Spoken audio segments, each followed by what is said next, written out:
Gatlin Downey in the 37, bringing us to the green. Can Mr. Close get a run? And a win, and Ben Crouch is going to take the win here at Pocono. Side by side, it's going to be a walk away. Huge push on the outside, 19. Heading down to the stripe, it's going to be Mike Fink Jr., number 38, winning. Moves him up. Here comes Jesse Orski to the inside.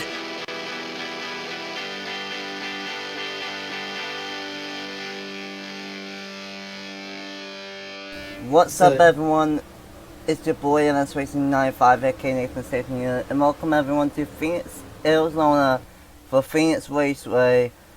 And we are set for the third qualifying heat race on the season to see who will make it into the Castrol GTX 500 later on today. I'm not alone for both events. I'm joined by Trey White up in the booth.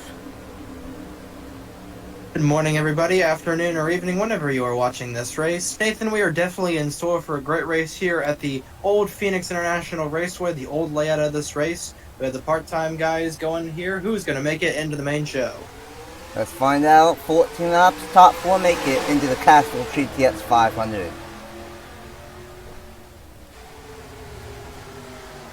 And there they go already! Oh no, that's a wreck. 46 car. The 46. Monaco and Christian Russell, and the caution's going to be out on lap number 1, turn number 1. Oh, that did not take long for these guys. And leader coming back to the stripe is going to be Sayer Diaz in that 81 car.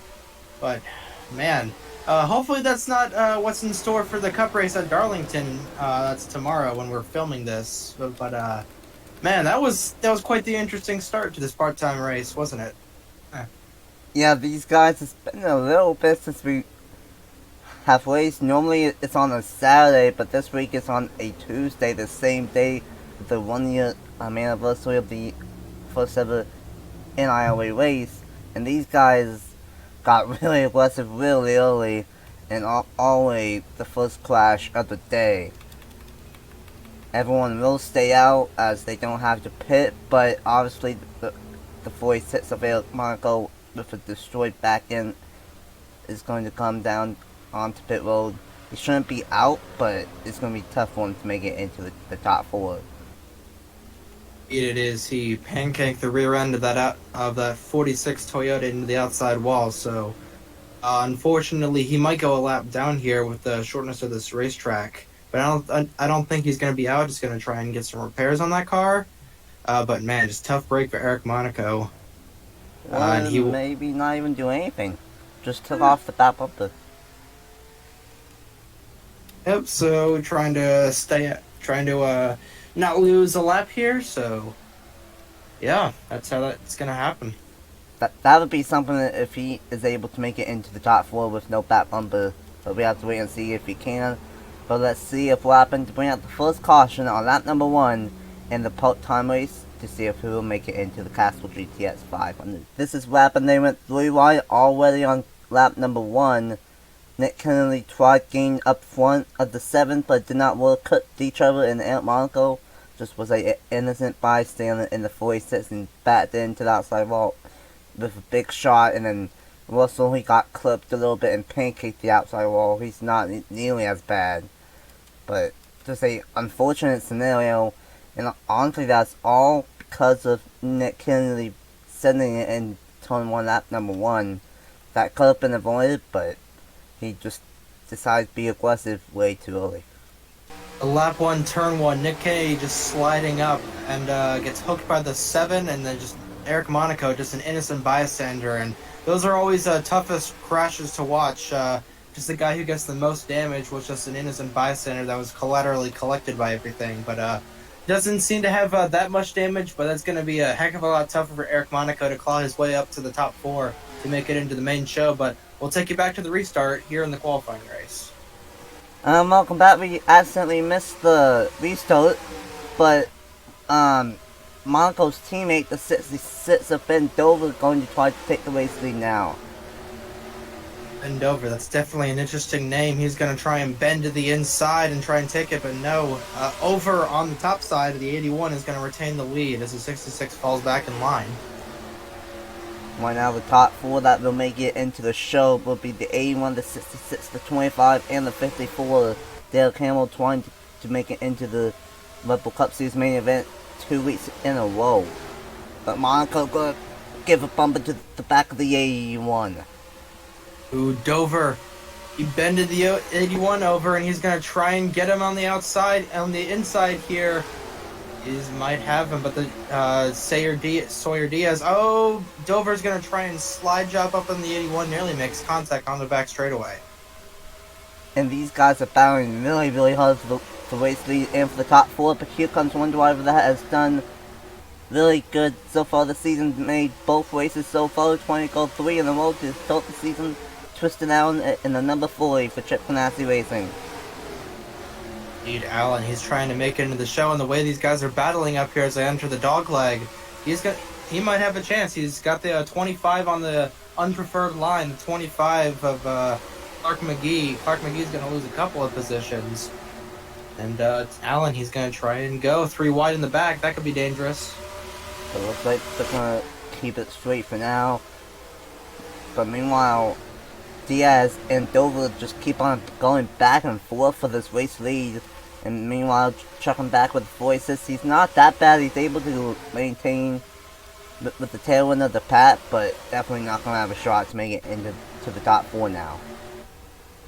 Indeed not. Meanwhile, Ben Dover and the 81 of, Sawyer Diaz, they continue to swap positions on the racetrack like they're trading stocks in New York. And Dover's going to slide back up the racetrack just a little bit. We've only got 4 laps to go in this qualifying race. And watch out of nowhere, Twisted Allen and Dale Camel, 2 guys that made it into the John Deere 500 last week, trying to make it into the show, but Clark McGee to the inside of Dale Camel. And so the battle that many people would normally focus on would be the battle for the top spot between Dover and Diaz. Meanwhile, the battle that is brewing is the battle for the transfer spot. Allen has gotten to P3, and it's a battle between a couple of Rick Ware racing cars. Actually, I'm not sure if the 25 isn't part of Rick Ware Racing, but Allen's back to the outside lane, so he could be in trouble here. The 25 is for Evans, Goddard, and Motorsports, and the crazy thing is, if anything happens, then some of these guys like the 53, the 27, or even the 96 can get involved in this last spot. But meanwhile, coming to the white flag here in the part-time race at Phoenix. Just going to try and drive it in deep. He's still got the 81 on his outside. Diaz is just going to edge him at the line as they go into turns 1 and 2. Right now, I would most likely say that Tristan Allen is safe, but it's going to come down to the 54 and the 25 for that last spot. Yeah, Allen's going to split the middle. Meanwhile, Dover and Diaz still door-to-door off turn number 4. Get out your cameras, boys, for the qualifying race. Diaz is just going to edge out the 66. And it's going to be Allen and the 54 of Derek Hamill. Those 4 will transfer to the main event. Clark McGee will not make it into the race later on today. And for Tristan Allen, and there go, bang after the finish. But for Dale Camel and Tristan Allen, 2 weeks in a row that they will make it. And for Tristan Allen, his streak continues 3 weeks in a row that he will make it into a Red Bull Cup Series race. That was definitely an interesting race here. As you can see, Sawyer Diaz, Ben Dover, Tristan Allen, Derek Hamill, they will all advance to the show. Definitely interesting with a little bit of first lap antics, but they got it calmed down. We might see that as we go into the actual event. I wouldn't be surprised if we do. Phoenix is known for potential chaos, and we saw that with a great race in the crazy first lap and last lap. Like you said, Diaz, Dover, Allen, and Hamill all make it into the show, but then for Clark McGee down, they will have to wait till Auto Club this weekend for the Auto Club 400 to see if they can make it into that. Until later on today, for the Castrol GTX 500 for Season 3 of the Red Bull Cup Series for Trey White, I'm And that's Racing 95 at Kennington Station, and we will see you guys in less than an hour for race 3 on the season. Bye! See y'all.